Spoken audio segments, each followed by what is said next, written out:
बांग्लादेश में हिंसा के बीच मेडिकल कॉलेज में फंसी रही मुरादाबाद की छात्रा सना खान ने बताई आप बीती। बांग्लादेश में आरक्षण के मुद्दे को लेकर हुई हिंसा के बीच यूपी के कई छात्र फंस गए थे, जिनमें मुरादाबाद की जिगर कॉलोनी की रहने वाली एमबीबीएस की छात्रा सना खान भी शामिल थी। अब वह सुरक्षित अपने घर वापस लौट आई हैं।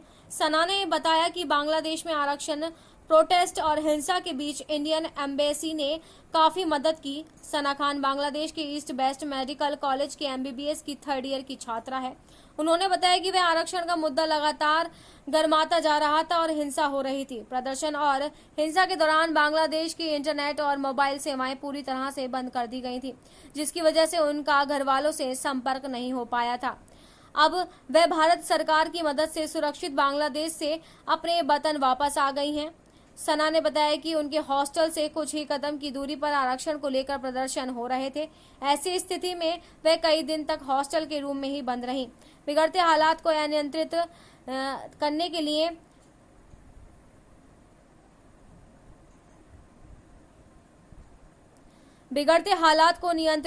के लिए बांग्लादेश की सरकार ने वहां मिलिट्री और पुलिस बल तैनात कर दिया था।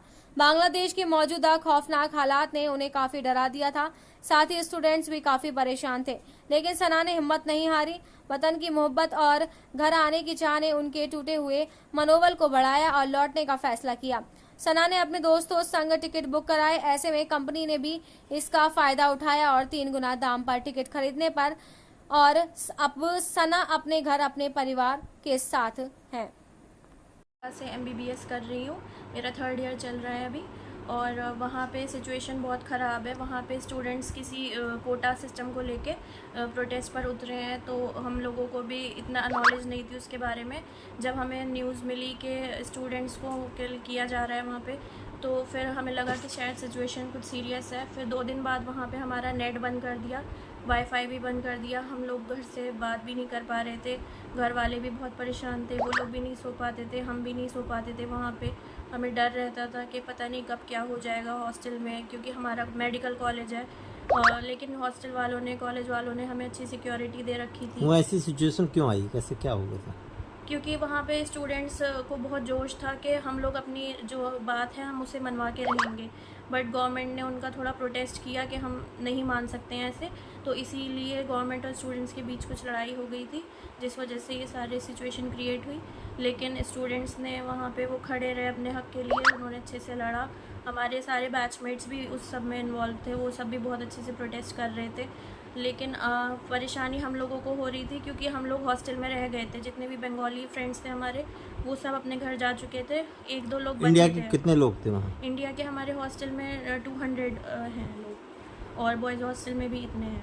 इंडिया वापसी में आपको क्या क्या दिक्कतें, कोई परेशानी या भारत सरकार से कोई आपको कोई हेल्प मिली हो? हमें इंडियन एम्बेसी ने काफ़ी हेल्प की, वो लोग हमारे टच में थे, हमारे पेरेंट्स के भी टच में थे। इंडियन एम्बेसी से हमें सिक्योरिटी भी प्रोवाइड की है एयरपोर्ट जाते टाइम। उन्होंने बोला जब तुम लोग निकलोगे हमें बस का नंबर देना, हम लोग रास्ते में जितनी भी तुम्हें पुलिस स्टेशंस पड़ेंगे हम उनसे तुम्हारे कांटेक्ट में रहेंगे, और उनकी वजह से हम लोग सेफ़ली एयरपोर्ट पर पहुँचे हैं। वरना एयरपोर्ट तक जाते जाते भी बहुत माहौल ख़राब था। वहाँ पे हमने खुद देखा कार्स वगैरह सब जली पड़ी थी, और रोड्स पे भी काफ़ी मार्बल्स वगैरह पड़े थे। लड़ाई का पूरा लग रहा था कि यहाँ बहुत ख़तरनाक लड़ाई हुई है, लेकिन एम्बेसी का साथ था, कॉलेज ने भी हमें सिक्योरिटी दी, तो हम लोग सेफली पहुँच गए थे। यहाँ आपको अपने शहर मुरादाबाद में कब आना हुआ, कैसे? मैं अपने शहर में आई हूँ 22 की रात को। अच्छा जी, 22 को मेरी फ़्लाइट थी दोपहर की, तो मैं रात में पहुँची हूँ। तो इसमें भारत सरकार के लिए क्या कहना चाहेंगे आप?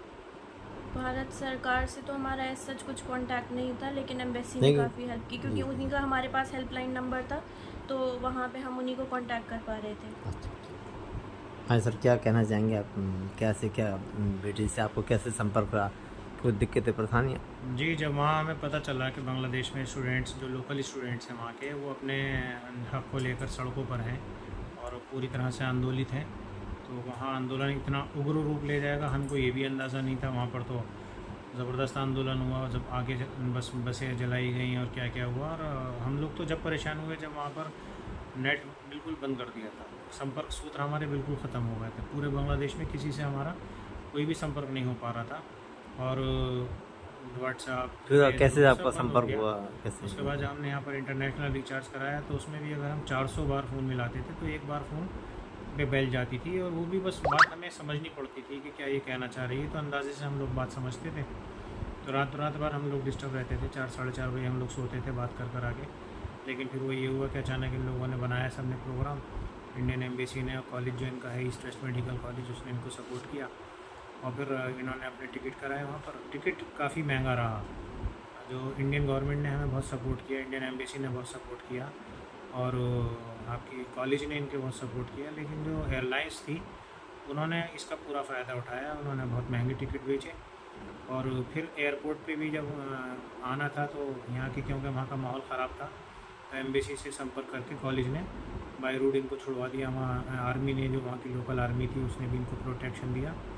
और उसके बाद जब यहाँ आए तो एयरपोर्ट पे इनको 12-13 घंटे वेट करना पड़ा प्लेन के लिए अपने, और फिर प्लेन भी वो जब उड़ा था वहाँ और ज़्यादा ख़तरा हो गया कि हम लोग यहाँ से एयरपोर्ट पहुँच गए इनको रिसीव करने के लिए, लेकिन जब हम वहाँ पहुँचे तो पता ये चला तो कि अब कब जाना होगा उनका? वहाँ जब हम पहुँचे तो हमें पता ये चला कि जिस प्लेन से उनकी टिकट थी, वो प्लेन जैसे ही उसने टेक ऑफ करना चाहा उसी टाइम वो प्लेन जो है वो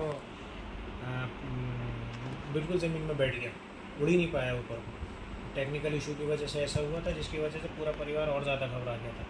लेकिन फिर एयरलाइंस वालों ने, जो 3 बजे की फ़्लाइट थी, उसे फिर उन्होंने और उसको आगे बढ़ाया, और 7:30 बजे ये बच्ची जो है वहाँ से इनकी फ़्लाइट ने टेक ऑफ किया। फिर रात को 11 बजे यहाँ पर आई। जब यहाँ पर 11 बजे आ गई, तब उसके बाद हम लोगों ने बड़ी राहत की सांस ली। लगभग 5-6 दिन हम लोग अब स्थिति वहाँ सामान्य है कैसे?